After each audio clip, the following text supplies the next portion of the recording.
Are focused on more news. France's socialists have threatened to topple the government by Monday if their budget conditions are not met, warning that they would file a no-confidence bill next week if the mega-rich are not forced to pay more tax. Given the dynamics of France's starkly divided parliament, the socialists have the power to topple Prime Minister Sébastien Lecornu's weak minority government if they partner with the far left and the far right, which have already said that they want to oust him. However, Prime Minister Lecornu has managed to win socialist support by pledging to scrap a landmark pension reform. But the left believes that it can extract greater concessions as talks to pass the 2026 budget begin on the floor of the National Assembly.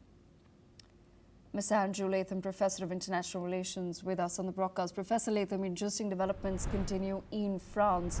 What are your predictions as far as Lecornu's government is concerned? I think Lecornu's government might hang on if they can convince the socialists that that's all they have to give. The pension reform, reducing the retirement or increasing the retirement age from 62 to 65 could save the French state a lot of money.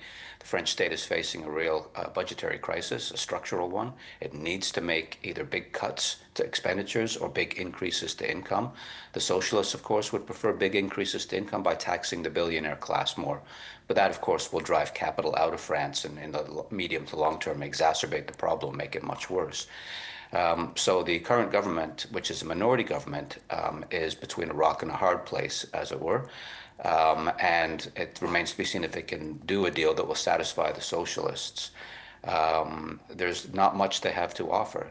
They simply cannot undertake the kind of cuts they need to take and satisfy the socialists, while at the same time keeping the French economy afloat. It's a very difficult situation to be in, and it remains to be seen if they can negotiate and navigate these troubled waters.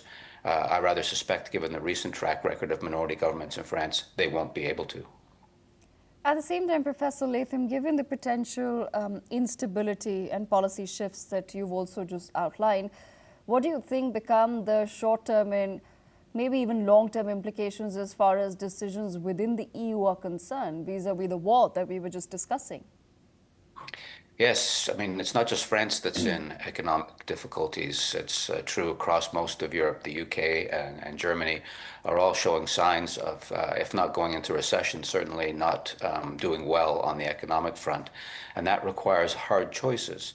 And if you're an elected politician, and most of them are in Western Europe, thankfully, you have to decide between making cuts that are going to affect your constituencies, your base, or are they going to affect the Ukrainian people? And in those circumstances, the rational and logical thing to do is to make the cuts that are going to affect the Ukrainians and not your own domestic constituencies, the people that you need to stay in office, as it were. And so the electoral cycles vary across Europe. Of course, the Brits don't have one from their 4+ years. The French have one because it's a minority government in 5 minutes, if that could be the possibility. But if we look at the big picture from 30,000 feet, I think this is another factor contributing to waning support for Ukraine, which is likely to really begin biting in the medium term. Absolutely. Professor Latham, thank you so much for joining us on NewsX World with that perspective. Meanwhile, in other news, a spokesperson for German Foreign Ministry has said that